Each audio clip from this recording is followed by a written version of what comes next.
History के पूरे compilation की जो हमने इंग्लिश में शुरुआत की थी उसमें हमारे टोटल जो है 4 लेक्चर आ चुके हैं, हिंदी वाले में 6 लेक्चर आ चुके हैं। तो ये वाला जो लेक्चर है ये हमारे हिस्ट्री वाले लेसन का इंग्लिश में जो है 5th लेक्चर है आपके सामने। देखिए 4th लेक्चर तक हमने जो है हड़प्पा सिविलाइजेशन वगैरह तो पूरा कर लिया था, बहुत डिटेल में किया है, सारी चीज़ें अच्छे से की हैं। और ये जो 5th वाला लेक्चर है इसमें हम लोग करेंगे वैदिक एज। और ये एक्सपेक्टेड है कि वैदिक एज चूंकि बहुत बड़ा चैप्टर है तो आपको 1 या 2 जो है इसमें लेसन लगेंगे और ये वो भी जो है आपको पूरा कंप्लीट हो जाएगा। तो दोस्तों मैं अभिनव सिंह आपका स्वागत करता हूँ स्टडी फॉर सिविल सर्विसेज पे। आगे बढ़ें उसके पहले जो है आपकी जो मैंडेटरी इन्फॉर्मेशन है वो दे दूं मैं आपको। टेलीग्राम पे स्टडी फॉर सिविल सर्विसेज का चैनल है, बिल्कुल फ्री है। इसमें सारा मटेरियल जो है बहुत कुछ आपको फ्री में दिया जाता है। तो इस वीडियो को सुनने के दौरान ही है आपसे एक्सपेक्टेड है कि आप टेलीग्राम पे स्टडी फॉर सिविल सर्विसेज को ज्वाइन कर लें। साथ ही साथ आप में जो है इन सोशल मीडिया पे फॉलो कर सकते हैं, पार्टिकुलरली स्टडी फॉर सिविल्स को देखिए यहाँ पे ट्विटर पे तो जरूर फॉलो कर लें। इसके अलावा आप अगर हमारा पेड ग्रुप ज्वाइन करना चाहें जहाँ पे आपको सारे एग्जाम की तैयारी कराई जाती है, UPSC, BPSC, UPPSC, UP, triple SC या ईपीएफओ या बीओ, सारे एग्जाम जो आपके होने वाले हैं, prelims, mains, interview, answer writing, evaluation, उसके लिए आप हमें जो है पेड ग्रुप में आइए, हमें ज्वाइन करिए। और ये देखिए 2 नंबर दिए हुए हैं, आप किसी नंबर पे कॉल कर लीजिए और आप जो है हमारे साथ पेड ग्रुप पे आ जाइए। इस लेक्चर में आपको सब कुछ तो देखिए ऐसे मैं पूरा सब कुछ पढ़ाने वाला हूँ। एक बार ओवरव्यू दे दूं कि वैदिक नॉलेज जो है उसका पूरा एक जो है मैं आपको ट्री दिखा दूं, आर्किटेक्चर दिखा दूं कैसा होता है। देखिए वैदिक नॉलेज सबसे पहले तो आप इसको डिवाइड कर दीजिए श्रुति और स्मृति में। नाम से पता चलता है कि श्रुति मतलब क्या हुआ, एक दूसरे से सुन के। तो ये क्या है, ये रिवील्ड अब्सोल्यूट ट्रूथ है, इसमें कोई चेंज नहीं हुआ है टाइम के साथ। श्रुति जो है अब्सोल्यूट है, इसमें कोई चेंज नहीं हुआ है। और दूसरी होती है स्मृति, जैसे कि मनुस्मृति हो गई है ना। तो इनमें क्या होता है, टाइम के साथ जो है स्मृति है, मेमोरी है, तो धीरे धीरे लोग भूल चुके हैं, मिक्सअप हो चुका है, तो इसमें कुछ भी गलत सही चीज़ें भी हैं। और ये जो है कई ऋषि मुनियों ने इसको कंपोज किया था, देखिए सेजेस ने कंपोज किया था। और वर्डिंग्स जो है टाइम के साथ चेंज हो गई हैं। तो आप जो ज़्यादा रिलाई करोगे वैदिक साहित्य में, वो मतलब वैदिक नॉलेज में, लिटरेचर में, तो श्रुति पे करोगे। और श्रुति के देखिए 3 टाइप होते हैं। एक तो आपके वेद होते हैं, कौन से वेद होते हैं, ऋग्वेद, यजुर्वेद, अथर्ववेद, सामवेद। दूसरा उपवेद भी होता है जो कि वेद के ऊपर ही नॉलेज बनाई गई है, जैसे धनुर्वेद है ना, आयुर्वेद, ये सारे जो हैं उपवेद हैं। फिर होते हैं वेदांग। वेदांग में देखिए कल्प, शिक्षा है ना, कल्प, शिक्षा, व्याकरण, निरुक्त, छंद और ज्योतिष, ये सारे जो हैं आपके, छंद और ज्योतिष ये सारे मिला के जो है आपके ये सारे वेदांग हैं। और वेद के अंदर ही देखिए संहिता होती है, ब्राह्मण होते हैं, अरण्यक होते हैं, उपनिषद होते हैं। ये सारी चीज़ें मैं आपको पढ़ाऊंगा, कोई परेशानी नहीं है। अच्छा स्मृति में क्या है, देखिए स्मृति में क्या होता है, एक तो रिचुअल सूत्र होते हैं, है ना, ऐसे रिचुअल सूत्र जो कि कनेक्टेड हैं। यहाँ पे जो कल्प वेदांग है ना, कल्प वेदांग से जो कनेक्टेड है रिचुअल सूत्र वो होते हैं। उसके अलावा स्मृति में देखिए तंत्र भी होते हैं। तंत्र क्या होते हैं, जो भगवान शिव ने पार्वती जी को सुनाया था श्लोक वगैरह, वो तंत्र में आता है। उसके बाद देखिए यहाँ पे क्या आ रहा है, ये है पंचारत्र। ओके, यहाँ पे आप जो है एच लगा दीजिएगा सी के बाद, पंचारत्र है, ये विष्णु जी के वर्शिप के लिए होता है। स्मृति में ही देखिए पुराण भी आते हैं, काफ़ी बाद में बने थे। 18 तो आपके मेजर पुराण है, 18 और माइनर पुराण है। ये 18 मेजर पुराण जो भी है मैंने आपको पहले भी बताया था, फिर से बता दूंगा। उसके बाद जो देखिए इतिहास आता है, और फिर जो आपके जो 6 दर्शन हैं भारत के आपके हिस्ट्री में, 6 दर्शन वो भी आते हैं, मतलब फिलॉसफी हो गया इंडियन। तो दर्शन में क्या है, वेदांत है, मीमांसा है, न्याय है, वैशेषिका है, योग है, संख्या है। ये जो वेदांत है ये व्यास जी ने दिया था, है ना, ये मेटाफिजिक्स में डील करता है। और ये आपके उपनिषद का जो थियोलॉजी है ये आपका वेदांत ही है। मीमांसा को जैमिनी ने दिया था, है ना। ये होता है जो स्क्रिप्चरल जो आपका टेक्स्ट है उसको जो है एनालाइज करने के लिए, उसकी मीमांसा करने के लिए। न्याय को गौतम ऋषि ने दिया था। और ये क्या है, ये नॉलेज की फिलॉसफी है, इंक्लूडिंग लॉजिक की। खुद सोच रहे हो आप, नॉलेज की, लॉजिक की ही फिलॉसफी जो है वो न्याय में है। वैशेषिका को देखिए कनद मुनि ने दिया था, ये मेटाफिजिक्स से डील करता है, ये फिलॉसफी ऑफ एग्जिस्टेंस के साथ डील करता है। योग को सब कोई जानता है, पतंजलि ने दिया था, ये साधना से रिलेटेड है। और संख्या को दिया था किसने, संख्या को दिया था कपिल मुनि ने, जो कि एक एथियस्ट थे, और ये मेटाफिजिक्स से डील करता है। ये तो सारी आपकी चीज़ें हैं, एक मैंने आपको ओवरव्यू दे दिया। आप चलिए चैप्टर की शुरुआत करते हैं। अच्छा थोड़ा सा यहाँ पे और एक चीज़ बता दूं, चूंकि यहाँ पे मैंने आपको वेदांग पढ़ाए हैं, कल्प, शिक्षा, व्याकरण, निरुक्त, छंद और ज्योतिष। ये जो कल्प है ये देखिए रिचुअल से रिलेटेड है, रिचुअल की डिटेल की, मतलब कैसे कर्मकांड कर लें। इसीलिए देखिए आप कि स्मृति वाला जो रिचुअल सूत्र है वो कल्प से रिलेटेड है, क्योंकि कल्प जो है खुद ही रिचुअल डिटेल्स में जो है वहाँ पे उसको साथ वो डील करता है। शिक्षा का मतलब क्या होता है, शिक्षा में जो है प्रोनाउंसिएशन पे फोकस करते हैं। ये जो व्याकरण है, व्याकरण तो हर कोई जानता है, ग्रामर होता है। निरुक्त क्या होती है, निरुक्त होती है एटिमायोलॉजी। ये जो एटिमोलॉजी है वो क्या होता है, किसी वर्ड का ऑरिजिन कैसे हुआ, डेवलपमेंट कैसे हुआ, किसी वर्ड को जो आप देख रहे हैं आज, जैसे बालक है तो उस वर्ड का ओरिजिन क्या है ना, क्या वो बॉय से मिलता है क्या इंग्लिश के, इन चीज़ों को समझना जो होता है वो होता है निरुक्त या एटिमोलॉजी। फिर होते हैं छंदस, छंद क्या होते हैं, ये मीटर होते हैं। छंद जानते हो ना आप, कविता वगैरह में मीटर यूज होते हैं कि मात्रा जो है कितनी कितनी यूज करनी है, 2 2 पे चलेगा कि 2 3 पे चलेगा, ये सारी चीज़ें। और ज्योतिष तो आप जानते ही हो, ये एस्ट्रोनॉमी होता है, इसमें टाइम का कैलकुलेशन वगैरह करते हैं। पूरा समझ गए इसको, वेदांग पूरे मैंने आपको पढ़ा दिया, बिल्कुल समझ जाना चाहिए आपके, यहाँ पे कोई कंफ्यूजन नहीं होना चाहिए। और यहाँ भी नाम सारे के ले लिए हैं, जो आपके 6 दर्शन है भारत के, वो भी आप जो है 6 फिलॉसफी उसको भी जो है याद रखिए। यहाँ वेद के अंदर मैंने आपको बताया था संहिता, ब्राह्मण, अरण्यक और उपनिषद। तो संहिता क्या होता है, देखिए संहिता मतलब आपके जो मंत्र हैं वेद में उनकी बात हो रही है। ब्राह्मण मतलब क्या, ब्राह्मण मतलब एक देखिए रिचुअल एक्सप्लेनेशन है, जो मंत्र करने हैं तो उनको कैसे जो है वो मतलब रिचुअल के टाइम पे कैसे क्या करना है उसका एक्सप्लेनेशन यहाँ पे मिलेगा। अरण्यक क्या होता है, अरण्यक मतलब देखिए कि जो किताबें जंगल में लिखी गई थी, अरण्यक का मतलब जंगल होता है। इनमें एक एसोटेरिक एक्सप्लेनेशन होता है बड़ा चढ़ा के मंत्र का। उपनिषद में जानते ही हैं, उपनिषद में जो है ज्ञान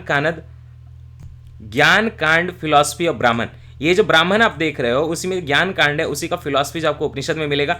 और इंडियन फिलॉसफी जो है 6 दर्शन जो है आपके उपनिषद से ही माने जाते हैं कि निकले हुए हैं। ये हो गया पूरा डिटेल। अब तो आगे बिल्कुल बढ़ेंगे। तो चलिए पार्टिकुलरली वैदिक लिटरेचर जो था उसका एक ओवरव्यू ले लीजिए। तो सबसे पहले आप ये समझिए कि वैदिक मतलब जो वेद है उस शब्द का जो है मीनिंग क्या होता है। देखिए वेद जो बना है शब्द वो बना है विद नाम के रूट से, मतलब ये जो पार्टिकुलरली वेद के अंदर जो विद है उससे बना है, वेद शब्द वर्ड बना है। और विद मतलब क्या होता है, विद मतलब होता है स्पिरिचुअल नॉलेज, है ना, आध्यात्मिक नॉलेज, स्पिरिचुअल नॉलेज या subject of knowledge, means of acquiring knowledge, विद्या जो होती है ना उसी की बात हो रही है। तो नॉलेज की बात हो रही है। आपके वेद आपके 4 हैं, ये देख लीजिए, आपको सबको को याद होगा, मैंने पहले भी नाम ले लिया। इसमें पार्टिकुलरली जो 4 में वेद में जो ऋग्वेद है, देखिए ये काफी पहले कंपोज कर दिया गया था। तो ऋग्वेद के एरा को ही पूरा एक अर्ली वैदिक एज बोल देते हैं, क्योंकि उस टाइम पे ऋग्वेद ही लिखा गया था। बाकी 3 जो हैं यजुर्वेद, सामवेद और अथर्ववेद, ये देखिए लेटर वैदिक एज में लिखे गए हैं। तो ऋग्वेद के टाइम पे तो इनफैक्ट आयरन भी नहीं था, लेटर वैदिक एज में आता है। तो ऋग्वेद एक अलग से पुराना है बिल्कुल।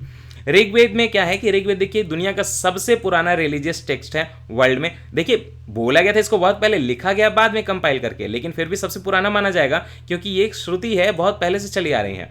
इसमें टोटल जो मंडल हैं वो 10 है, और टोटल जो इसमें हिम्स हैं वो कितने हैं, 1028 हैं। 1028 हिम्स हैं और 10 इसमें मंडल्स हैं, किसमें, ऋग्वेद में। अच्छा यजुर्वेद में क्या है, यजुर्वेद जो है आपका जो रिचुअल परफॉर्म करते हो आप यज्ञ वगैरह के आसपास में, तो उसको जो बताता है कि कैसे रिचुअल परफॉर्म करना है, ये आपको यजुर्वेद बताता है। सामवेद क्या है, आपको इसको याद रखेंगे समा बंधने से।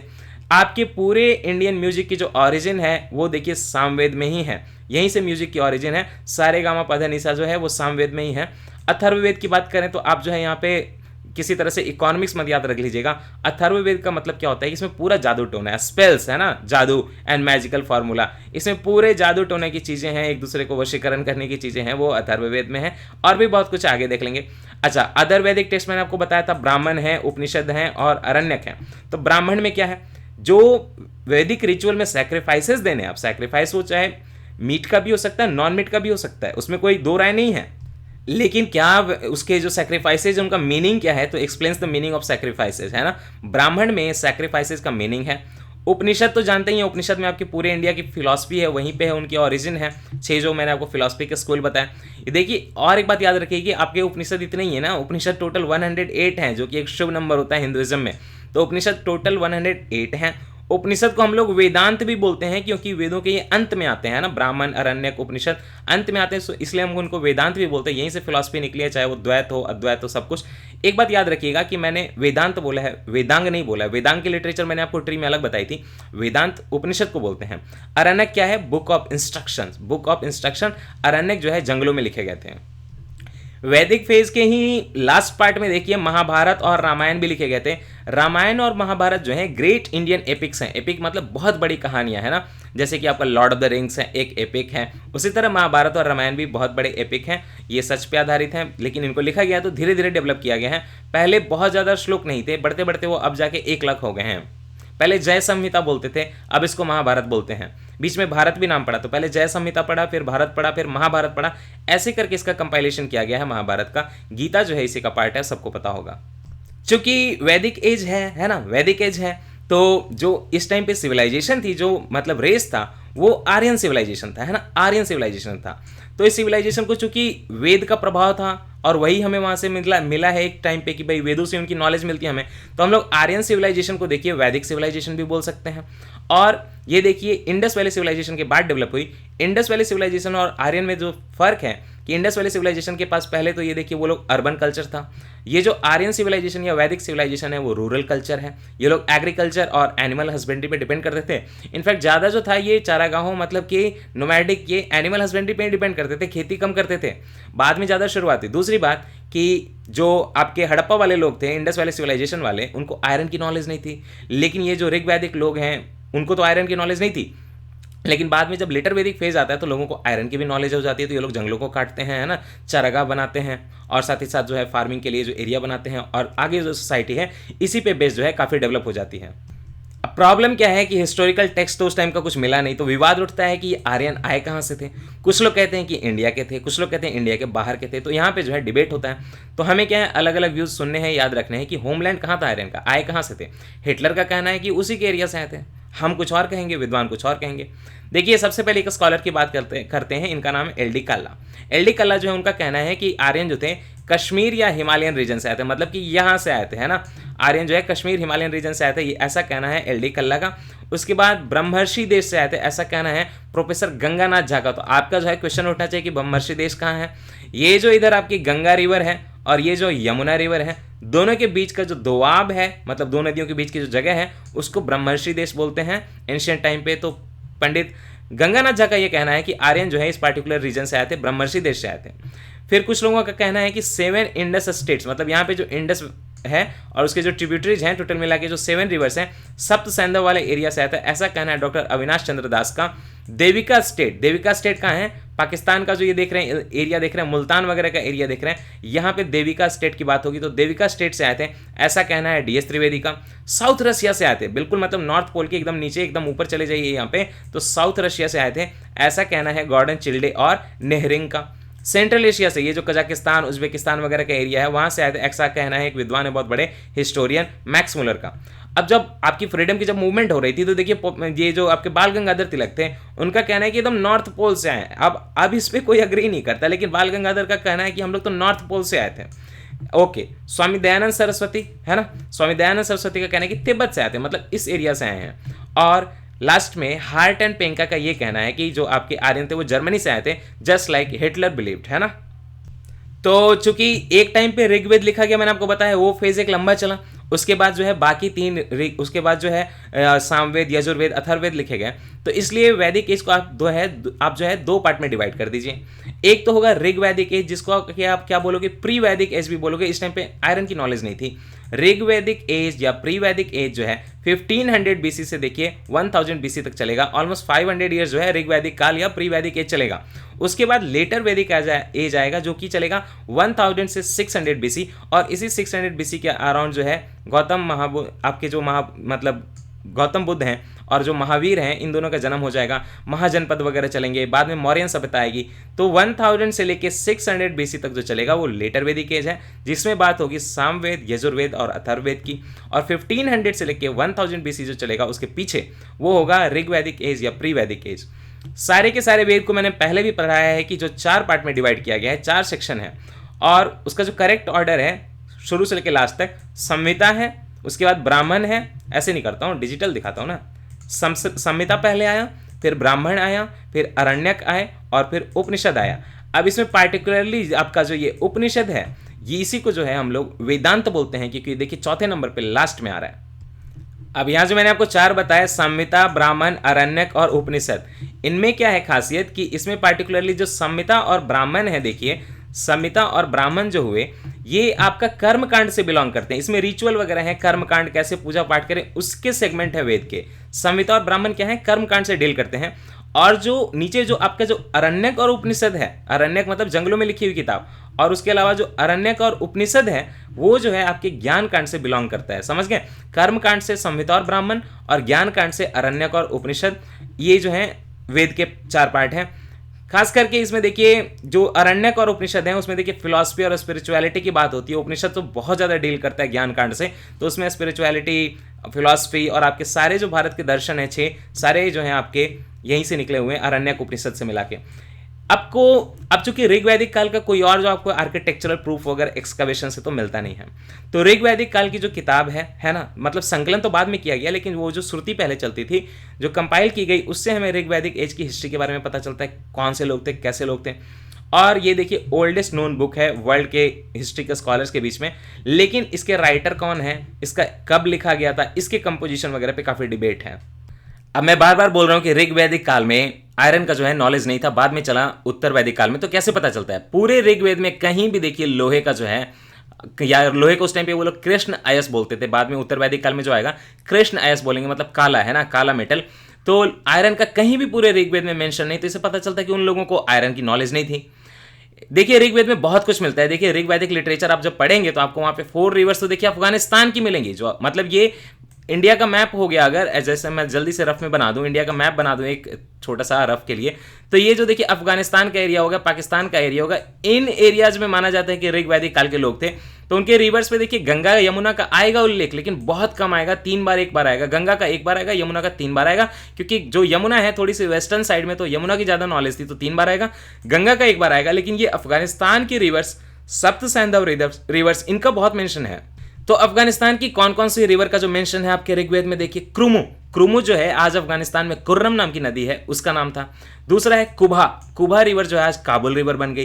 तीसरा है गोमती, तो गोमती ये जो है लखनऊ वाला उसको ना समझे, ये गोमती कुछ और है, ये गोमल रिवर है जो अफगानिस्तान में आज, उसकी बात हो रही है। और लास्ट वाला जो है वो सुवास्तु है। सुवास्तु जो अभी जो उस एरिया की, अफगानिस्तान एरिया की जो स्वात रिवर है, स्वात वैली है, उसकी बात हो रही है। तो क्रुमु कुर्रम रिवर, कुभा काबुल रिवर, गोमती मतलब क्या गोमल रिवर, और सुवास्तु मतलब कि स्वात रिवर, ये जो चारों रिवर्स हैं ये अफगानिस्तान की रिवर है, जिनका जो है आपको मेंशन जो है आपके ऋग्वेद में मिल जाएगा। सोचिए इसके अलावा देखिए आपके जो 7 जो इंडस की रिवर्स हैं उनका भी यहाँ पे नाम मेंशन किया हुआ है, और इनका नाम आपको जेंड अवेस्टा में भी मिल जाएगा, जोरोएस्ट्रियनिज्म की जो किताब जो बुक है रिलीजियस, उसमें भी मिलेगा, और आपके ऋग्वेद में भी मिलेगा। तो इससे ये पता चलता है कि शायद यहाँ के लोगों का ईरान से कोई संबंध था, क्योंकि ईरान के एरिया से ही जो है वो जोरोएस्ट्रियनिज्म की ओरिजिन है, तो शायद दोनों का जुड़ाव था।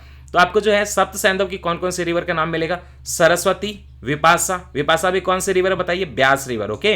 परुष्णी कौन सी रिवर अभी होगी, जो ये अभी रावी रिवर है उसको परुष्णी रिवर बोलते थे। फिर आती है वितस्ता मतलब कि झेलम, है ना। आपको ब्यास तो पहले ही बता दिया, विपासा। सिंधु को तो देखिए इंडस नाम से जानते हैं, सिंपल है। ये जो आप देख रहे हैं शुतुद्री, ये रिवर अभी क्या बन गई है, ये सतलज है ना। अस्किनी कौन सी रिवर आपकी, चेनाब है, आपके जम्मू कश्मीर में है। और फिर उसके अलावा आपको यमुना और गंगा का भी मिलेगा। यमुना 3 बार मिलेगी ऋग्वेद में, गंगा मिलेगी 1 बार। इससे एक रिलेटेड जो सप्त सैंधव से वहां पे श्लोक है, मैं आपको श्लोक ही बोलता हूं। ऋग्वैदिक के 30 चैप्टर 1 35.8 में लिखा हुआ है, अष्ट व्याख्यात काकुभा पृथ्वीयम त्रिधानव योजना सप्त सिंधुम, मतलब कि 8 summits of the earth, 3 shores और डेजर्ट रीजन्स, 7 रिवर्स, इनको ये जानकारी थी, वहां पे ऐसा लिखा हुआ है। तो उसी में जो आपको मैंने 7 रिवर जो है पुराने बता दिया, उनका नया नाम भी बता दिया। आगे चलते हैं। देखिए कश्मीर में एक रिवर है मारू, एक नाम ये थोड़ा सा यहाँ पे प्रॉब्लमैटिक है, मैं आपको बताता हूँ लिखा हुआ क्या है। यहाँ पे थोड़ा सा टाइपिंग मिस्टेक हो गया है, मरुद्वृद्धा है, इसको वृद्धा कर लीजिए, मरुद्वृद्धा। ये जो कश्मीर की रिवर है मरुद्वृद्धा, इसका भी मेंशन आपके ऋग्वेद में मिलेगा। सबसे ज्यादा जो मेंशन आता है, सबसे ज्यादा जो नाम सुना जाता है आपके ऋग्वेद में, वो रिवर इंडस का आता है ना, सिंधु का आता है। लेकिन वो सबसे पवित्र नदी नहीं मानी जाती। सबसे पवित्र नदी जो मानी जाएगी वो सरस्वती मानी जाएगी, और सबसे ज्यादा जो नाम आएगा वो इंडस का आएगा। इस बात को भी याद रखिए। इस सरस्वती इतनी पवित्र मानी जाती थी कि सरस्वती इतनी सैक्रेड मानी जाती थी कि उसको मातेतमा बोलते थे, मतलब कि नोबल अमंग द मदर्स, मतलब बेस्ट अमंग मदर्स। देवीतमा मतलब कि बेस्ट अमंग देवता, और साथ ही साथ नदीतमा मतलब कि बेस्ट अमंग रिवर्स, मतलब chief of mothers, chief of devi and chief of rivers. ये जो मातेतमा, देवीतमा और नदीतमा जैसा सैक्रेड नाम है, ये दिया गया था सरस्वती को, ना कि इंडस को। लेकिन सबसे ज्यादा मेंशन जो आता है वो इंडस को बोला जाता है। इंडस क्या था कि कॉमर्स के लिए इनके लिए बहुत इंपॉर्टेंट था, बाकी दूसरे रीजन से ट्रेड के लिए। तो इंडस को लोग हिरण्यनी बोलते थे। हिरण्यनी मतलब हिरण्यनी जो है यहाँ पे हीरा नहीं है, इसका मतलब गोल्ड होता है। तो इंडस का इतना ज्यादा था ट्रेड एंड कॉमर्स के लिए यूज कि उसको मतलब एक गोल्डन रिवर बोलते थे, तो हिरण्यनी बोलते थे। क्योंकि ये आपके देखिए आपका जो अरेबियन ओशन है वहाँ पे फॉल करती है, तो वहाँ से ट्रेड होता था। ये लोग अरेबियन ओशन को देखिए, अरेबियन सी को उस टाइम पे बोलिए, अरेबियन सी बोलिए, अरेबियन सी को पकावट बोलते थे ना, पकावट बोलते थे। ये भी याद आप जो है चीज़ को याद रखें। गंगा यमुना के दोआब को तो पहले ही बोला कि इन्होंने बोला ब्रह्मर्षि देश, आर्यंस ने ही बोला था ब्रह्मर्षि देश। उसी के आधार पर जो है आपके झा जी ने बोला कि नहीं ये मतलब ब्रह्मर्षि देश से आए थे, ऐसा कहना है। लेकिन जो नाम जो कॉइन हुआ तो ऋग्वेद में ही कॉइन होता कि गंगा यमुना के बीच का जो दोआब है उसको ब्रह्मर्षि देश बोलेंगे।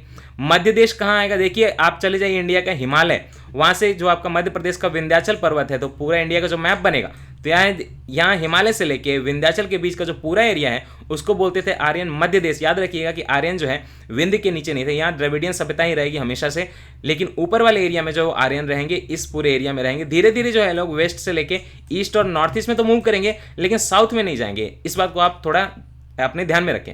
Letter Aryans expanded themselves to the whole of north India and the area came to be known as Aryavarta, है ना। पहले क्या किया, इसको बोला कि जो गंगा यमुना के बीच का दोआब है उसको मध्य देश बोलेंगे, नहीं ब्रह्मर्षि देश बोलेंगे।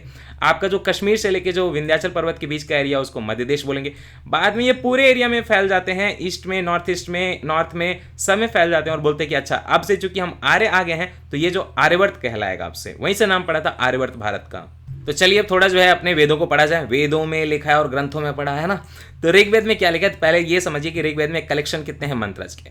आपको पहले ही बताया था ऋग्वेद में टोटल जो हिम है 1028 हैं, लेकिन ये हिम जो होते हैं वो वर्सेज नहीं होते हैं, वर्सेज ज़्यादा हैं। वर्सेज जो है 10,462 हैं और मंडल कितने थे 10 बताए थे, तो ये तो मैंने आपको बताया हुआ है।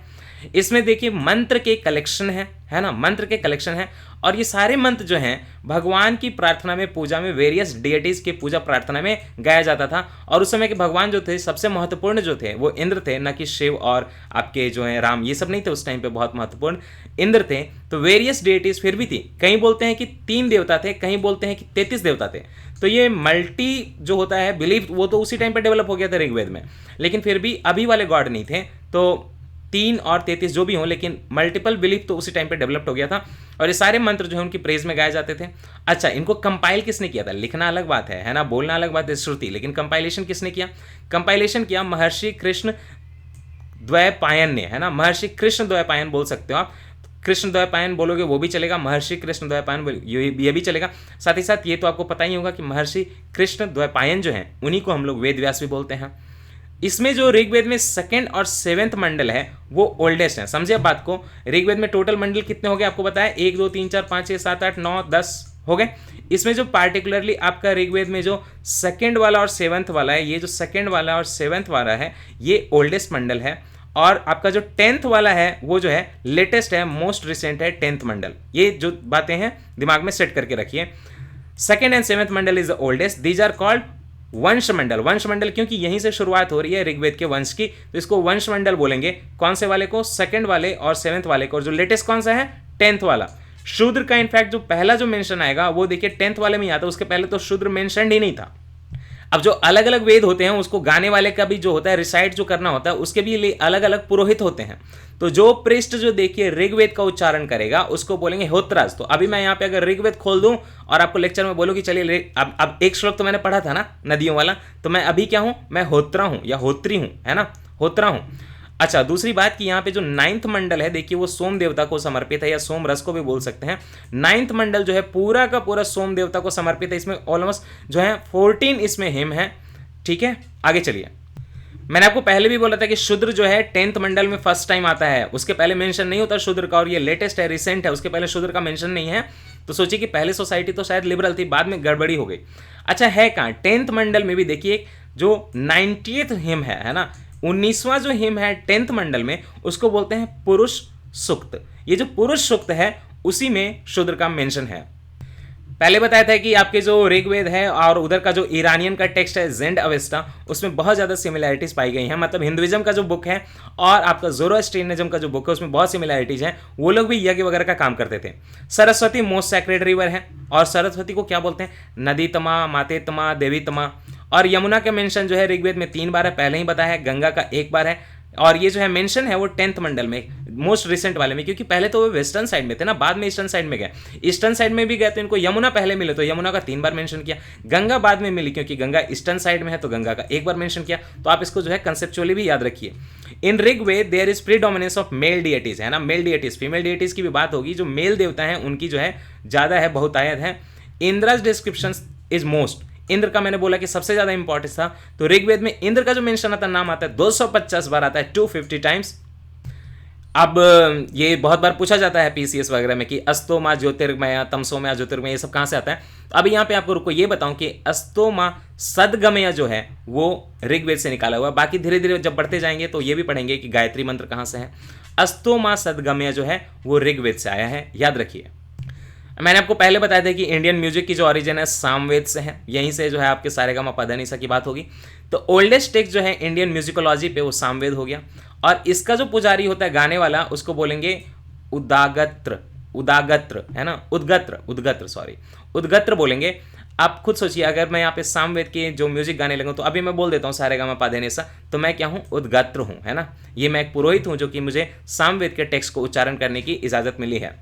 जैमिनी जो थे, जो कि वेद व्यास के शिष्य थे, उनको माना जाता है कि सामवेद को उन्होंने कंपाइलेशन किया था। तो जैमिनी जो वेद व्यास के शिष्य थे उन्होंने सामवेद की कंपाइलेशन की थी, और यहीं से हमें जो है फर्स्ट सेवन टोन्स की जो है जानकारी मिलती है सारेगामा पधानी का, और सामवेद से ही निकला हुआ है। अच्छा, सामवेद का मैंने पहले बताया था कि बुक पे जो लिखी हुई नॉलेज की बुक होती है उसको हम लोग उपवेद बोलते हैं। तो सामवेद पे जो बुक लिखी गई उसे क्या निकला, गंधर्व वेद। तो प्रेम वगैरह की बात कहाँ से होगी, सामवेद से निकलेगी, उसको क्या बोलेंगे, गंधर्व वेद। अब बात उठेगी कि यजुर्वेद में क्या है। देखिए, यजुर्वेद में आपके रिचुअल्स और वेरियस एक्टिविटी जो यज्ञ होते हैं, यज्ञ करते हैं तो उस पर क्या जो है आहुति देनी चाहिए, कैसे मंत्र पढ़ने चाहिए, क्या रिचुअल होने चाहिए, कैसे फल काटने चाहिए, है ना, कितने टाइम भूखा रहना चाहिए, ये सारी बातें जो आपको यजुर्वेद में मिल जाएंगी। और जो यजुर्वेद को जो रिसाइट करेगा उसको बोलेंगे अध्वर्यु, अध्वर्यु बोलेंगे यजुर्वेद के रिसाइट करने वाले को। देखिए, सारे वेद के जो उच्चारक हैं, रिसाइट करने वाले, सबके अलग अलग नाम हैं, आपको याद रखने हैं। पहले होत्री बताया था, फिर कुछ और बताया था, अब अध्वर्यु बता रहा हूँ। अध्वर्यु जो है वो यजुर्वेद के लिए रहेगा, याद रखिए। देखिए, आसान भी है, इसमें या ना लास्ट में वायु है तो आपको यजुर्वेद याद रहेगा ना, वायु है तो यू ऐसे याद रखिए यजुर्वेद। यजुर्वेद में 40 मंडल हैं, ऋग्वेद में कितने थे, 10 मंडल थे, हाँ, और वर्सेस कितने थे, बहुत ज़्यादा थे।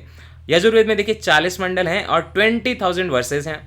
In this the method of यज्ञ एंड यज्ञ सैक्रिफाइसेस हैव बीन मेंशन। यज्ञ कैसे करना है, यज्ञ में सैक्रिफाइस कैसे देना है, नॉन वेज वेज सब कुछ चलता था, तो वो सारा मेंशन जो यहाँ पे मिलेगा आपको। Okay, cradle of elephants is mentioned in Yajurveda. Yajurveda में एक कहानी है, संवाद है, क्रैडल ऑफ एलिफेंट्स, ये आपको मिलेगा यजुर्वेद में। तो ये भी पता चलता है कि इन लोगों को जो है एलिफेंट की जानकारी थी। वो एक और बात कि एक जो ये यज्ञ होते थे, राजसूय यज्ञ, वाजपेयी यज्ञ, इनका जो फर्स्ट मेंशन आपको मिलेगा, आपको ऋग्वेद जो है उसमें नहीं मिलेगा, सामवेद में भी नहीं मिलेगा, लेकिन यजुर्वेद में मिलेगा। तो यजुर्वेद में जो राजा लोग जो यज्ञ कराते थे, राजसूय यज्ञ और वाजपेयी यज्ञ, उनका मेंशन मिलेगा। तो आपको जानने की जरूरत है कि राजसूय यज्ञ क्या होता था, वाजपेयी यज्ञ क्या होता था, और अश्वमेध यज्ञ क्या होता था। तीनों मैं आपको यहाँ पे बता रहा हूँ, यहाँ पे नहीं लिखा हुआ, आपको डिटेल बताता हूँ। देखिए, हर राजा का जो है एक तिलक होता है, कॉन्सेक्रेशन सेरेमनी होता है। उस कॉन्सेक्रेशन सेरेमनी के टाइम पे जो यज्ञ करेंगे, बड़ा सा बहुत कुछ, और वो बहुत कुछ उसमें होता था, गान बान सब कुछ होगा, जो पराक्रम दिखाया जाएगा। तो ये जो यज्ञ होगा कॉन्सेक्रेशन सेरेमनी के टाइम पे, उसको बोलेंगे राजसूय यज्ञ। देखिए, राजा लगा हुआ भी तो याद रहेगा। अब ये वाजपेयी और अश्वमेध यज्ञ क्या है ये सुनिए। अश्वमेध यज्ञ में क्या करेंगे, पहले अश्वमेध यज्ञ में क्या करना है कि एक जो घोड़ा है उसके साथ कुछ गुप्तचर वगैरह, स्पाइस वगैरह, कुछ जो है आर्मी के आपके लोग जो है छोड़ दिए जाएंगे। अब वो जो हॉर्स है जिन जिन एरिया से जाएगा, अगर वो उस एरिया से क्रॉस हो गया, पास हो गया, तो वो पूरा एरिया जो है घोड़ा छोड़ने वाले राजा के अंदर आ जाएगा। इनकेस किसी ने घोड़े को इंट्रोगेट किया, रोका वहाँ पे या रोक लिया, तो वहाँ पे फिर फाइट होगी, राजा आएंगे और वो लड़ेंगे। उसके जो स्पाइस हैं वो बताएंगे कि ये देखिए पर्टिकुलर राजा ने आपके जो हॉर्स है उसको पास नहीं होने दिया, तो लेट्स फाइट विद हिम। अगर उस फाइट में घोड़ा रोकने वाला राजा जीत जाता है तो उसकी जो जमीन है वो सुरक्षित रह जाएगी। अगर उस फाइट में जो है घोड़ा भेजने वाला राजा जीत जाता है तो जहाँ पे जिस राजा ने उस घोड़े को रोका था उसकी पूरी टेरिटरी जो है अश्वमेध यज्ञ करने वाले राजा की हो जाएगी। तो इसको बोलते हैं अश्वमेध यज्ञ। फिर ये बात उठती है कि वाजपेयी यज्ञ क्या होती है। देखिए, वाजपेयी यज्ञ जो है राजा का पराक्रम कौशल दिखाने के लिए होता था। इसमें ढेर सारे चैरियोट बनाए जाएंगे, मतलब कि रथ बनाए जाएंगे घोड़ों के, और उनमें जो है रेसिंग कराई जाएगी, है ना, रेसिंग कराई जाएगी। उससे क्या होगा कि पब्लिक का भी जो है एंटरटेनमेंट होगा, और इतने सारे जो रथ वगैरह देखेंगे तो जो राजा हैं उनके भी पराक्रम का पता चलेगा। उस टाइम पे यज्ञ भी कराया जाएगा। तो हर तीनों जो चीजें हुई, अश्वमेध हुआ, राजसूय हुआ, और देखिए राजसूय में तो जब कॉन्सेक्रेशन सेरेमनी हुआ तब यज्ञ करवा दिया। अश्वमेध में क्या करते हैं कि घोड़ा जो लौट के आएगा तो सारी टेरिटरी हो गई, तो उसके बाद जो है, और घोड़ा जब जा रहा था तो पूरे टाइम 1 साल के लिए छोड़ा जाता है, तो पूरे टाइम 1 साल यज्ञ कराया जाता है कि घोड़ा अच्छे से जाए, हर जगह से गुजरे, हॉर्स और ढेर सारी जमीन हमारी हो जाए, फिर वो लौट के आएगा तो खुशी में यज्ञ कराएंगे। वाजपेयी में जब हॉर्स रेसिंग वगैरह होगी उसके पहले बाद में रेसिंग के जो है यज्ञ कराएंगे, तो सारे में यज्ञ इन्वॉल्व होगा। और जो राजसूय यज्ञ आपका जो वाजपेयी यज्ञ है और जो आपका अश्वमेध यज्ञ है, आप जो है सारे का मीनिंग समझ गए होंगे। तो लास्ट वाला है अथर्ववेद। अथर्ववेद मतलब जादू टोना है ना, इसमें ब्लैक मैजिक, आप जो डायन प्रथा, विच क्राफ्ट, इंडियन मेडिसिन, तो आपको जो है डायन प्रथा सीखनी है, मतलब ये करना मत आप सही में, तो मैजिक, ब्लैक मैजिक वगैरह सीखना है, या इंडियन मेडिसिन की भी थोड़ी बहुत जो बात होगी वो देखिए आपके अथर्ववेद में होगी। साइंस की भी बात होगी, तो सारे इस तरह की चीज़ें, जादू टोना, साइंस, मेडिसिन, ये जो मतलब चमत्कारी चीज़ें जहाँ भी आपको लगे कि ओ माय गॉड, तो वो सारे अथर्ववेद में है। अथर्ववेद के ये याद रखना है कि 2 ब्रांच बनाए गए हैं, एक है शौनक ब्रांच और दूसरा है पिप्पलाद ब्रांच। ये ऋषि मुनियों के नाम पे जिन्होंने कंपाइलेशन किया होगा, तो एक है शौनक और दूसरा है पिप्पलाद। तो अगर ये एमसीक्यू में आ जाए कि शौनक और पिप्पलाद किससे एसोसिएटेड है, तो आप अथर्ववेद से बोलोगे। अथर्ववेद को हम लोग ब्रह्मवेद भी बोलते हैं, क्योंकि अथर्ववेद का जो रिसाइटल करता है उसके श्लोकों का, उसको ब्रह्म बोलते हैं, तो इसलिए अथर्ववेद को हम लोग ब्रह्मवेद भी बोलते हैं। इसमें देखिए एक और बात, आपका जो आज आर्किटेक्चर का नॉलेज है, जो वास्तुशास्त्र आप जो बोलते हो कि घर कैसे बनाना चाहिए, किस डायरेक्शन में बनाना चाहिए, उसकी जो नॉलेज है आपको अथर्ववेद से ही मिलती है। एक शिल्प शास्त्र करके है, तो शिल्प शास्त्र की नॉलेज जो आपको वास्तुशास्त्र की जो नॉलेज है अथर्ववेद से मिलती है, याद रखिएगा। एक और बात कि अथर्ववेद का ये ऐसा वेद है कि जिसका कोई भी अरण्यक नहीं है, एक भी अरण्यक नहीं है अथर्ववेद का, लेकिन इसके उपनिषद हैं और बहुत फेमस उपनिषद हैं। अथर्ववेद के उपनिषद में देखिए मुंडक उपनिषद है ना, मांडुक्य उपनिषद और प्रश्न उपनिषद। ये जो प्रश्न उपनिषद हैं, मुंडक उपनिषद हैं और मांडुक्य उपनिषद हैं, ये सारे अथर्ववेद का पार्ट हैं, अथर्ववेद के उपनिषद हैं। और आपको पता ही होगा कि आपका जो सत्यमेव जयते है, जो इंडियन एम्ब्लेम पे भी है, वो मुंडकोपनिषद से ही लिया गया है, जो कि अथर्ववेद का पार्ट है। अथर्ववेद में देखिए जादू टोना है तो मृत्युलोक की भी बात होगी। तो मृत्युलोक के जो राजा हैं, बोला जाता है कि परीक्षित, जो कुरु जो किंगडम था उसके जो राजा थे परीक्षित थे, और वही देखिए मृत्युलोक के राजा भी थे, ऐसा बोला गया अथर्ववेद में। और जो इसके प्रीस्ट जो चैंट करेगा, मैंने आपको पहले ही बताया, उसको क्या बोलेंगे, अथर्ववेद वाले को ब्रह्म बोलेंगे, इसीलिए अथर्ववेद को हम लोग जो है ब्रह्मवेद भी बोलते हैं। In the Atharvaveda sabha and samiti have been called 2 daughters of Prajapati. Atharvaveda में राजा पे, जैसे आज कॉन्स्टिट्यूशनलिज्म है तो आपको फंडामेंटल राइट दिए गए हैं ना, डिफरेंट टाइप की बॉडी बनाई हुई है, तो उस टाइम पे जो राजा था उसका कंट्रोल भी बहुत ज़्यादा, मतलब ना हो जाए ऐसा राजा पावरफुल कि वो जनता को जो है प्रताड़ित करने लगे, टॉर्चर करने लगे, तो उसको कंट्रोल करने के लिए देखिए लोगों का 2 जो है बॉडी बनाया गया था। एक तो होता था सभा, इसमें नोबल लोग होते थे, ओल्ड पीपल होते थे, स्कॉलर्स होते थे, और एक होता था समिति, उसमें साधारण जनता जो है ग्राम सभा की तरह सारे लोग होते थे। इनका जो फर्स्ट मेंशन आता है वो अथर्ववेद में आता है, और बोला जाता है कि Prajapati had 2 daughters, one is sabha and another one is samiti. धीरे धीरे जो ऑर्गेनाइजेशन हैं सभा और समिति कमजोर हो जाती हैं। पहले देखिए सभा वगैरह में विमेन की एंट्री भी होती थी, वो बाद में बंद कर दी जाती है। ऋग्वैदिक काल में सब कुछ लिबरल था, बाद में जो है सभा वगैरह में, समिति वगैरह में विमेन की जो है पोजीशन नहीं दी जाती, वो होता है उत्तर वैदिक काल में या जो है लेटर वैदिक एरा में। तो सभा और समिति जो है प्रजापति की 2 डॉटर्स हैं, ऐसा जो है अथर्ववेद में लिखा हुआ है। ऊपर मैंने आपको ढेर सारी रिवर्स बताई थी जो कि ऋग्वेद में थी, और उनके नए नाम भी बता दिए थे, एक बार फिर से रिवाइज कर लीजिए। आपका जो एंशिएंट नेम था अस्कनी, वो आज चेनाब रिवर है आपके जम्मू कश्मीर में। इस पे आपने ढेर सारे डैम बनाए हैं, पाकिस्तान में जाती है, पाकिस्तान उन डैम का विरोध करता है, बोलता है कि पानी कम हो रहा है। दूसरी विपाशा रिवर ब्यास रिवर है, ये हिमाचल प्रदेश से होकर आती है भारत में। परुष्णी रिवर कहाँ है, आप क्या बोलेंगे परुष्णी को, रावी रिवर बोलेंगे, है ना। वितस्ता झेलम, जम्मू कश्मीर की झेलम नदी बहुत फेमस, श्रीनगर के आसपास। कुंभ रिवर जो है ये आपके काबुल रिवर को बोलेंगे, ये अफगानिस्तान में पड़ेगा। क्रुमू रिवर जो है, कुर्रम रिवर, ये भी अफगानिस्तान में पड़ेगा। गोमती रिवर से आप याद रखें, लखनऊ वाला गोमती की बात नहीं हो रही है, गोमल रिवर जो है अफगानिस्तान में उसकी बात हो रही है। और सुवास्तु रिवर जो है आज स्वात रिवर बन चुका है अफगानिस्तान में। तो अफगानिस्तान की कुंभ, क्रुमू, गोमती और सुवास्तु, मतलब कि काबुल, कुर्रम, गोमल और स्वात जो है अफगानिस्तान की रिवर्स हैं। बाकी ऊपर जो आप देख रहे हो वो सारी जो है इसकी इंडस की ट्रिब्यूटरी हैं, सप्त सैंधव की बात हो रही है। देखिए उतना ही नहीं है, गंडक का भी मेंशन है, गंडक का भी यूपी की जो रिवर है गंडक का भी मेंशन है, यूपी से बिहार जाती है और नेपाल साइड से आती है। इसको उन्होंने सदा नीरा बोला, मतलब सदा मतलब ऑलवेज, नीरा मतलब पानी, तो इसमें हमेशा पानी रहता है, ऐसा बोला है गंडक के लिए। ऐसे बाकी भी कई रिवर हैं जिनमें हमेशा पानी रहता है, गंगा में भी रहता है, यमुना में भी रहता है। सतलज को इन्होंने बोला था शुतुद्री बोला था सतलज को, ये भी इंडस का जो है ट्रिब्यूटरी है। और घग्गर रिवर जो है, घग्गर रिवर को इन्होंने बोला था दृष्टवती। ये जो दृष्टवती है, ये घग्गर रिवर, ये राजस्थान पंजाब वाले एरिया में होगी। तो वैदिक लिटरेचर को आप जानते हैं कि श्रुति बोलते हैं, पहले ही पढ़ा दिया, श्रुति बोलते हैं, ये सुन के एक दूसरे से गया था, बाद में कंपाइलेशन हुआ, वेद व्यास ने किया। अच्छा एक और बात कि इसमें पार्टिकुलरली जो 3 शुरू वाले हैं, ऋग्वेद, यजुर्वेद, सामवेद, इन तीनों को हम लोग वेद त्रयी बोलते हैं या सिंपली आप त्रयी भी बोल सकते हो। याद रखिएगा, ऋग्वेद, यजुर्वेद और सामवेद जो उनको वेद त्रयी बोलते हैं या त्रयी भी बोल सकते हो। लास्ट वाला जो था अथर्ववेद, बाद में कंपाइलेशन हुआ, उसमें काफी जादू टोना है, तो उसको हम लोग वेद त्रयी में काउंट नहीं करते या त्रयी में काउंट नहीं करते। हर वेद के 4 पार्ट है, मैंने आपको पहले ही बता दिया, संहिता, ब्राह्मण, अरण्यक और उपनिषद। ऋग्वेद में 10 मंडल 1028 सूक्त हैं और 2 और 7 मंडल जो है सबसे पुराने हैं, 10th मंडल जो है सबसे नया है, बता दिया है। अब ऋग्वेद के देखिए 10 मंडल हैं, है ना, 10 मंडल हैं, उनके राइटर जो है ऋषि मुनि अलग अलग हैं। तो फर्स्ट वाला जो मंडल था ऋग्वेद का, उसको लिखा था मधुचंद और देखिए दीर्घात्मा ने। सेकंड वाला जो है क्या है, ऋग्वेद का मंडल की बात हो रही है ना, सेकंड वाला जो मंडल है उसको लिखा गृत्समद ने। थर्ड जो है उसको लिखा विश्वामित्र ने, और थर्ड वाले में ही आपको गायत्री मंत्र मिलेगा, तो गायत्री मंत्र के जो रचनाकार हैं वो विश्वामित्र हैं।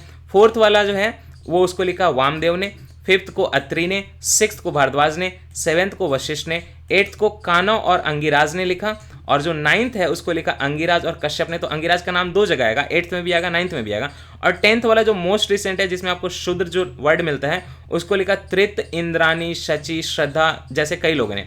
इसमें जो सेकंड वाला है और जो 7th वाला है सबसे पुराना है, मतलब कि गृत्समद ने सबसे पहले लिखा और साथ में सबसे पहले लिखा था वशिष्ठ मुनि ने। और 10th जो है मोस्ट रिसेंट है, मतलब त्रित, इंद्रानी, शची और श्रद्धा जो है मोस्ट रिसेंट इसके रचनाकार हैं आपके ऋग्वेद के मंडलों के। ठीक है, गायत्री मंत्र जो है 3rd मंडल में है, तो लिखा और विश्वामित्र ने। गायत्री मंत्र है किस देवता के लिए? देखिए गायत्री मंत्र जो है आप उसको पढ़ेंगे भी तो आपको पता चलेगा कि लॉर्ड सन के लिए है, सूर्य के लिए है, क्योंकि यहाँ पे जो आता है गायत्री मंत्र तत्सवितुर्वरेण्यम जो है वहाँ पे सविता है, तो वो माना जाता है कि सन के लिए है, सूर्य के लिए है।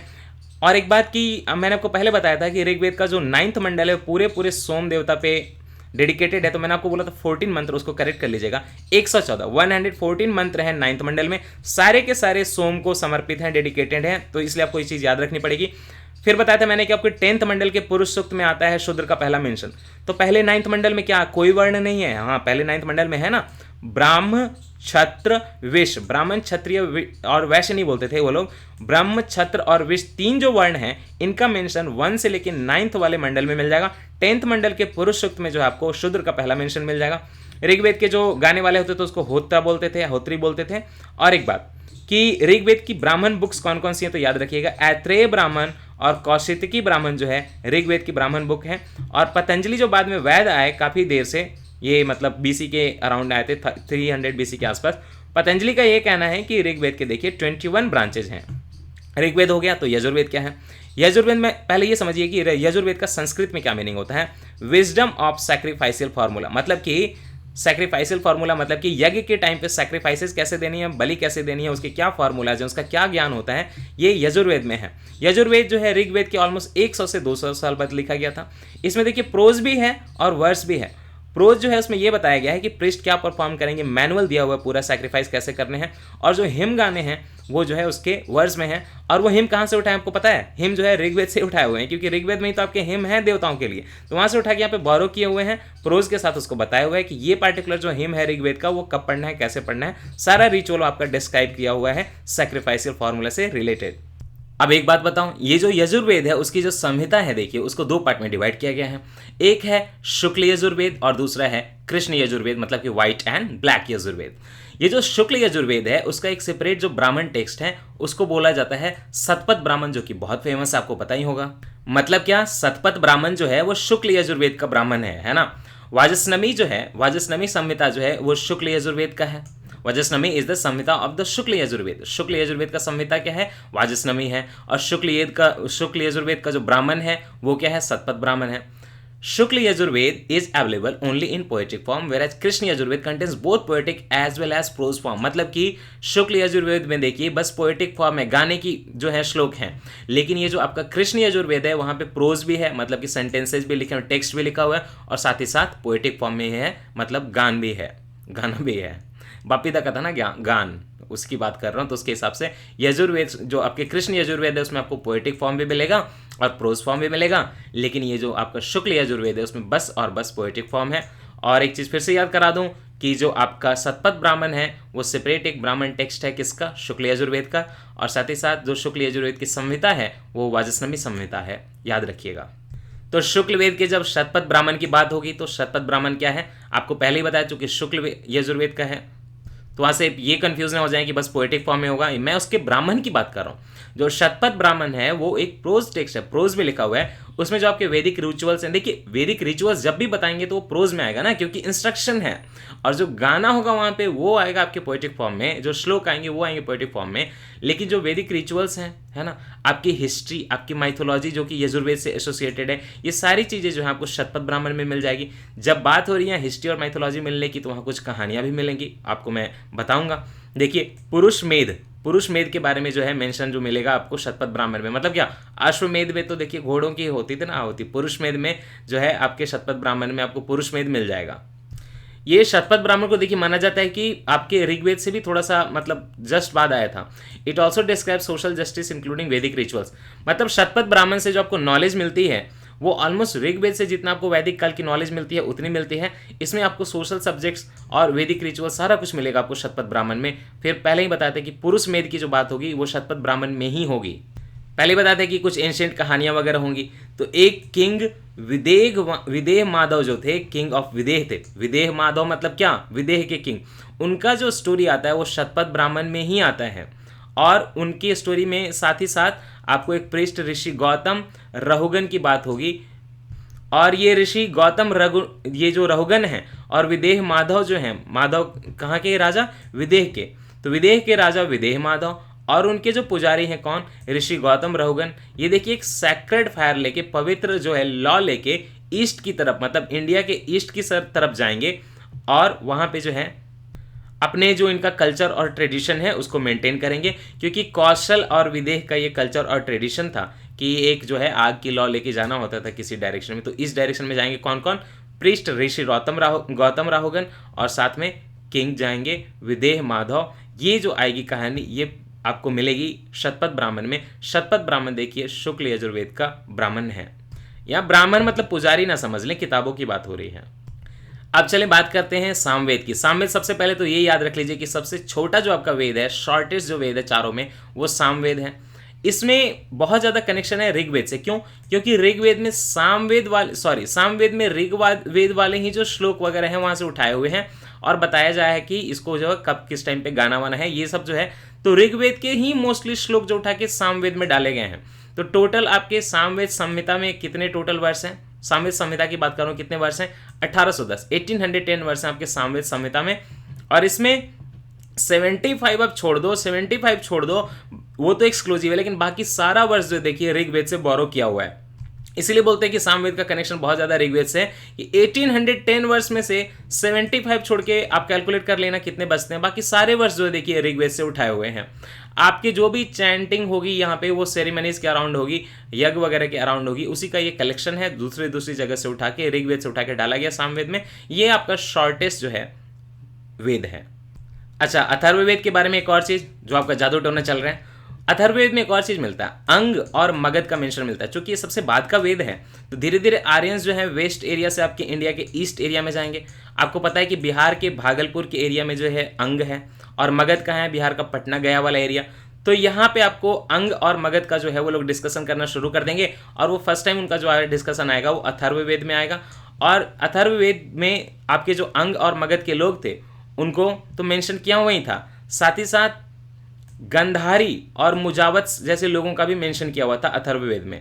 देखिए पोस्ट वैदिक पीरियड में अथर्ववेद के बाद जो पोस्ट वैदिक पीरियड आता है आपको पता ही है, अंग और मगध जो है साइंस के लिए, मैथमेटिक्स के लिए, एस्ट्रोनॉमी के लिए, रिलीजन के लिए, फिलॉसफी के लिए एक जो है पूरा सेंटर बन जाते हैं पूरे भारतवर्ष का। यहाँ पे अथर्ववेद में बार बार बात आएगी कि साइंस भी आएगा और साथ ही साथ जो है आपका कहें कि नॉन साइंस या मतलब कि अंधविश्वास, सुपरस्टिशन भी आएगा।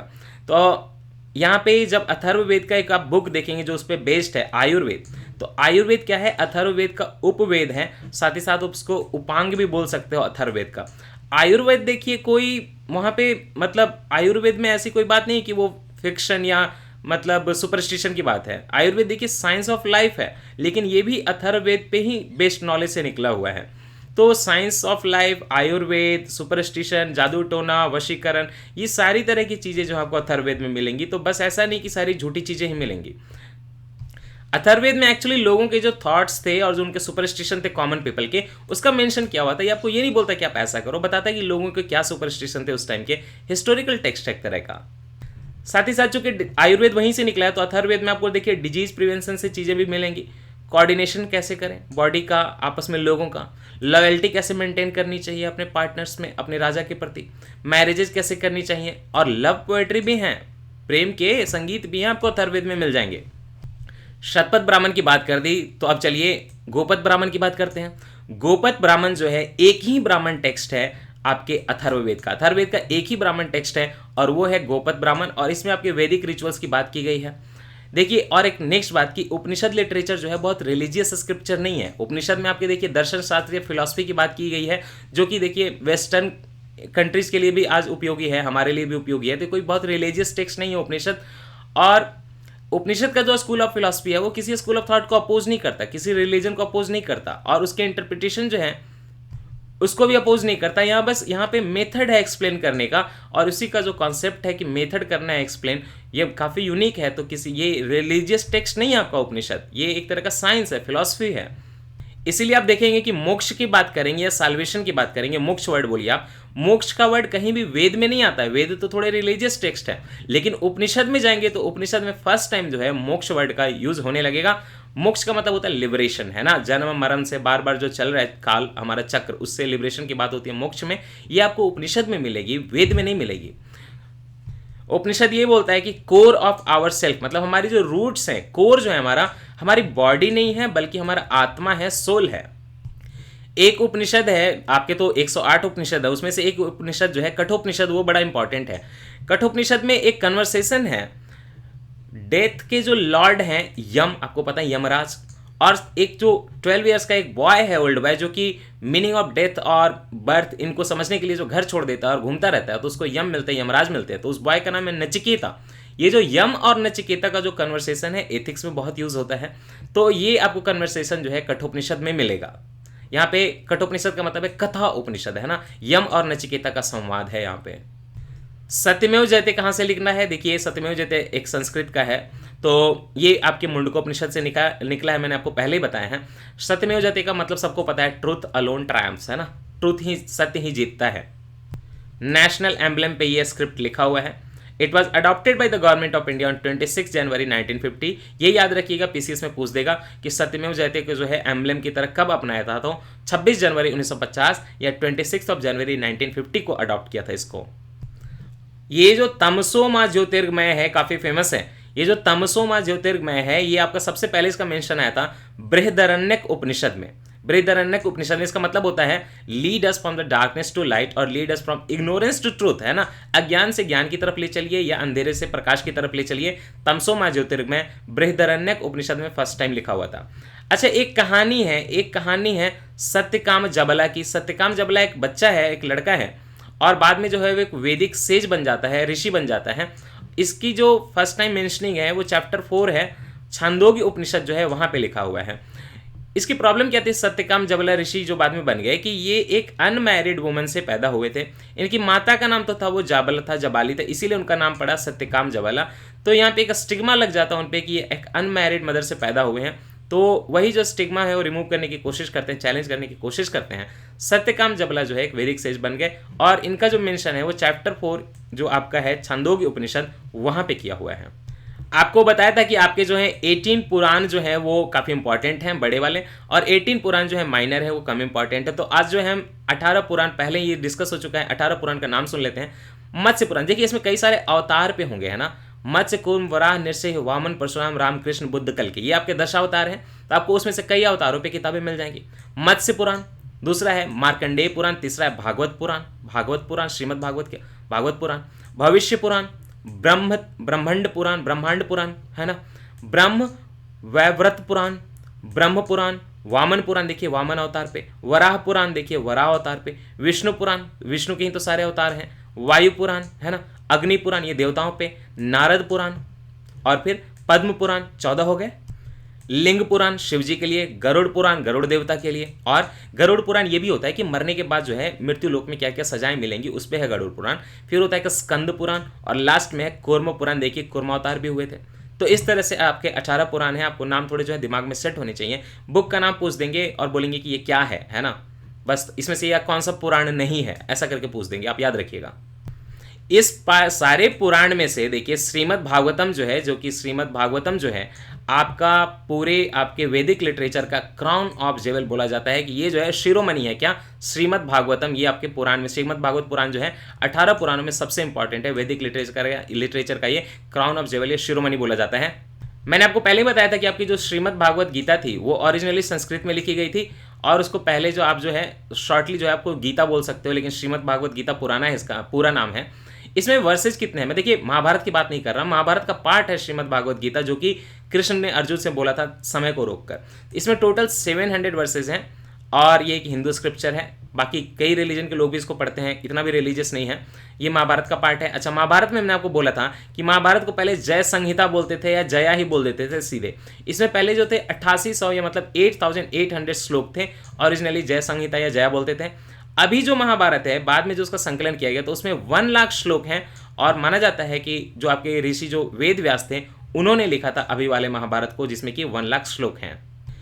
पुराण में देखिए 5 चीजें डिस्कस की गई हैं, 5 कैरेक्टरिस्टिक हैं: सर्ग, प्रतिसर्ग, वंश, मानवंतर और जो वंशानुचित्र। ये मैंने 5 आपको पिछले लेक्चर में डिस्क्राइब कर दिया है कि देखिए सर्ग का मतलब होता है सृष्टि का आरंभ होना, प्रतिसर्ग का मतलब होता है देखिए उसका रिनोवेशन होता या मतलब कि विनाश होना, वंश में देखिए जो बताते हैं कि हिस्ट्री क्या है किसी सेज की और गॉड की, और वो जो मानवंतर होता है, मानवंतर में क्या होता है, पीरियड जो होते हैं डिफरेंट मनुज के, उनके बारे मनु जो हैं अलग अलग पीरियड की बात हो रही है, अलग अलग मनु आते हैं ना सृष्टि की जब आरंभ होती है, तो वहाँ पे मानवंतरण निकलेगा।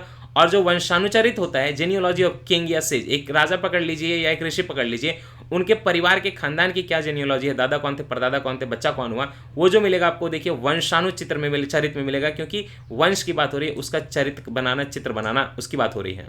जब यहाँ पे वेद की बात होगी, ऋग्वेद की बात होगी, तो याद रख लीजिए कि एक पंचजन थे। पंचजन क्या थे? एक देखिए उस टाइम पे एंशिएंट 5 ट्राइब्स थे, ये 5 ट्राइब्स थे, ये काफी इंपॉर्टेंट थे, इनको मिला के बोलते थे पंचजन। इनकी जो शुरुआत होगी, इनके जो फाउंडर होगा क्लैन का, उनके ही नाम पे इन पंचजन का नाम पड़ता है। तो पंचजन कौन से आप याद रखिए बिल्कुल, हिंदी वाले मैंने डिटेल में पढ़ा तो यहाँ भी पढ़ा रहा हूँ। यदु एक जन हो गया, जन मतलब ट्राइब पूरी जो उनकी चलेगी ना, एक यदु हैं, उनके जितने सारे बच्चे निकले, फिर दादा परदादा जितने भी नीचे चलते गए बच्चे परपोते होते गए, तो उससे जो एक जन निकला उसको बोलेंगे यदु। एक फिर हुआ तुर्वसा, फिर एक हुआ द्रोह्या, फिर हुआ अनु, और फिर पुरु। ये जो है 5 आपके जो क्लैन हैं, ट्राइब हैं एंशिएंट टाइम के, वैदिक टाइम के, उनको हम लोग पंचजन बोलेंगे, और उनके फाउंडर के नाम पे ही उनका जो है नाम पड़ता है, तो पंचजन होगा।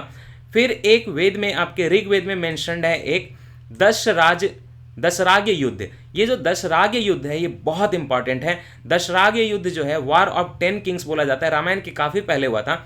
एक साइड में भरत ट्राइब थे, है ना। भरत ट्राइब कौन थे? जो किंग भरत के आगे निकले हुआ खानदान, तो उनकी बात हो रही है, उनको सुदास बोलते थे। तो भरत ट्राइब जो थे उनको सुदास बोल रहे हैं, किंग भरत से निकले हुए, तो सुदास थे एक तरफ, और बाकी जो है उनके सामने जो है कॉन्फेडरेसी थी 10 किंग्स की, और इसमें जो है भरत वाले जो थे, सुदास जो थे वो जीत गए थे। और ये लड़ाई हुई कहाँ थी? ये हुई थी रावी नदी के किनारे, जिसको कि पहले आप पुरुषनी नाम बोलते थे, है ना। तो रावी नदी के किनारे दशराग्य युद्ध हुआ था, दशराज युद्ध हुआ था। उसमें भरत ट्राइब वाले जो थे, सुदास जो थे वो जीत गए थे। बाकी उनके सामने जो 10 लोगों की, जो 10 किंग की जो कॉन्फेडरेसी थी वो हार गई थी। बाकी पंचजन कौन थे? यदु, तुर्वसा, द्रोह्या, अनु और पुरु, ये 5 जो ट्राइब थी, ये जो आपकी पंचजन बोली जाती हैं। अच्छा, ऋग्वेद में एक और खासियत है कि उस समय पे सोसाइटी जो थी काफ़ी लिबरल थी, तो कई सारे उसके हिम जो है वुमेन ने कंपोज की है। जो वुमेन ऋग्वेद के हिम लिखती थी उनको बोलते थे ब्रह्मवादिनी। वादिनी मतलब होता ही है बोलना, बोलना, लिखना, और चूंकि ये बड़ी इंपॉर्टेंट किताब है तो इसको बोलेंगे ब्रह्मवादिनी उन वुमेन को। तो कुछ ब्रह्मवादिनी के एग्जाम्पल तो आपको याद होने चाहिए ना ऐसे लिखने के लिए, एमसीक्यू के लिए। लोपमुद्रा, विश्वासवरा, सिक्ता, निवावरी और घोषा। साथ मुझे लगता है कि अपला भी थी, आप देख लीजिएगा एक बार, अपला भी थी। ये जो है ब्रह्मवादिनी थी, इन्होंने वेदों में, ऋग्वेद में अपने जो है क्या लिखे हैं, हिम लिखे हैं, इनको इजाजत थी। लोपमुद्रा की खासियत यह है कि लोपमुद्रा जो है अगस्त्य ऋषि की ही वाइफ थी। अच्छा, सोसाइटी का सबसे छोटा यूनिट क्या था? देखिए, एक पार्टिकुलर जो खानदान है, एक फैमिली जो है, उस जो कुल है, फैमिली आप तो इंग्लिश में बोलोगे ना फैमिली, लेकिन उस टाइम पे जो कुल था, कुल जो था वो सोसाइटी का स्मॉलेस्ट पार्ट था। और कुल फैमिली के लिए क्या वर्ड यूज करते थे? जो गृह वर्ड यूज करते थे, फैमिली के लिए गृह वर्ड यूज करते थे, लेकिन सोसाइटी का जब स्मॉलेस्ट यूनिट बोलेंगे फैमिली को तो उसको कुल बोलेंगे।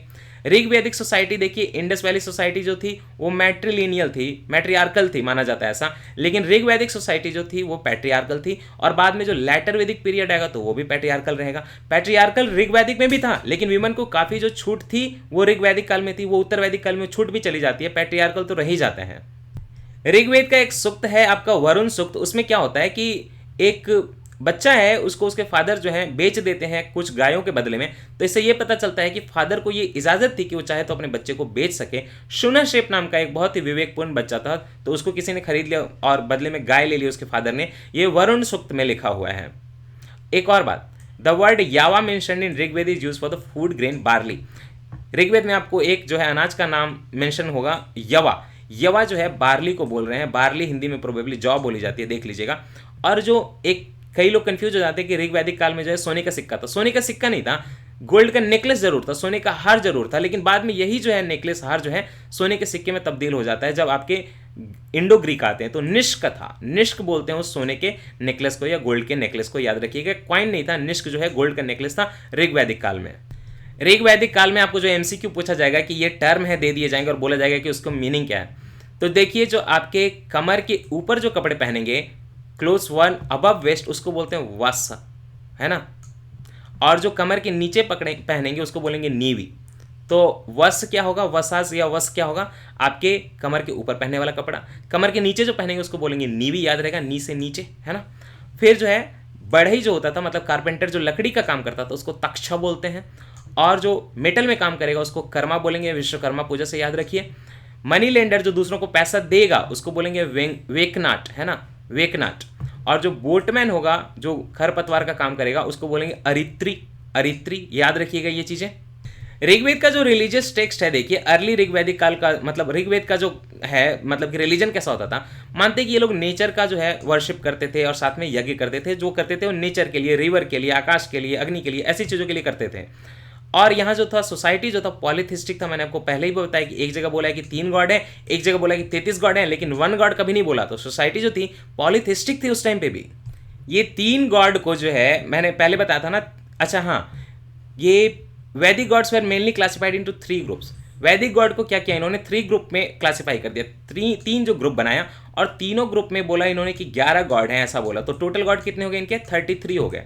कहीं कहीं बोलते हैं कि 3 ही गॉड हुए, कहीं कहीं बोलते हैं कि तीनों मतलब गॉड में, गॉड ऑफ 3 जो लोकेशन है एक्चुअली बोलिए, स्काई, स्पेस और अर्थ, तीनों लोकेशन में 11 गॉड। तो कहीं बोलेंगे 33 गॉड, कहीं बोलेंगे 3 गॉड। तो ये क्या है लोकेशन, देखिए गॉड ऑफ स्काई कौन कौन है, वरुण, मित्र, सूर्य, विष्णु, ऐसे करके टोटल 11 गॉड आएंगे। गॉड ऑफ स्पेस कौन होगा, इंद्र, बारिश कराने वाले, और एथिक्स के भी, संसार में नियम कानून क्या होना चाहिए उसके भी गॉड इंद्र ही हैं, ये देख लेंगे, है ना, एक बार कंफर्म कर लेंगे। और गॉड ऑफ स्पेस में देखिए रुद्र भी आएंगे जो बाकी बाद में शिव बन गए। गॉड ऑफ अर्थ कौन आएगा, अग्नि, बृहस्पति, सोम, आपको पता ही है 9th chapter totally dedicated on Soma, 114 verses. तो ये सारे जो आपके हो गए god of sky, god of space और गॉड ऑफ अर्थ। इसके ये एग्जांपल जो थोड़ा आप याद करने की कोशिश करिएगा। 3 क्लासिफिकेशन गॉड की गई है, तीनों में जो है 11-11 गॉड हैं, टोटल 33 गॉड की बात होगी। इंद्र को सबसे ज्यादा पावरफुल गॉड बोला जाता था, सबसे ज्यादा पावरफुल डेटी बोला जाता था ऋग्वेद में, लेकिन बाद में जो दूसरे गॉड आने लगेंगे, इंद्र को पुरंदर बोला जाता था। और पुरंदर मतलब होता है क्या, पुरंदर मतलब होता है फोर्ट को डिस्ट्रॉय करना, किलों को डिस्ट्रॉय करना। तो इंद्र को बोला जाता है कि वो वॉर के टाइम पे डिस्ट्रॉयर ऑफ सिटीज या डिस्ट्रॉयर ऑफ एक्चुअली फोर्ट बोलना चाहिए था, डिस्ट्रॉयर ऑफ फोर्ट बोलना चाहिए, है ना, पुरंदर, पुरंदर बोला किसको, इंद्र को। और साथ ही साथ ये आपके जो है ऋतु वगैरह का भी देखते थे।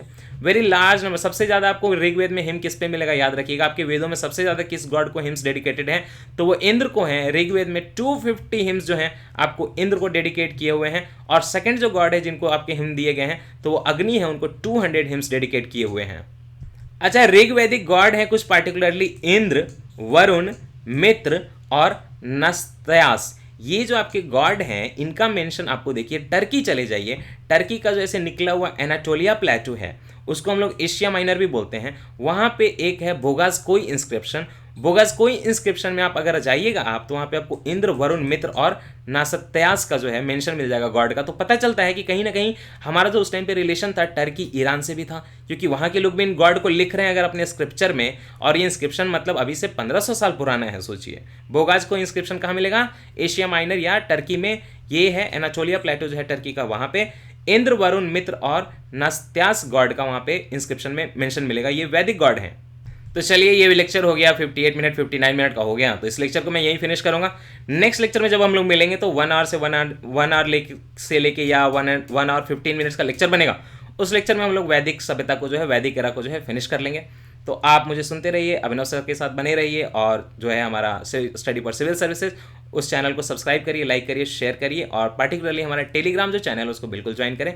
हमारे साथ पढ़ाई करते रहें, अपना ध्यान रखें। चलिए, थैंक यू।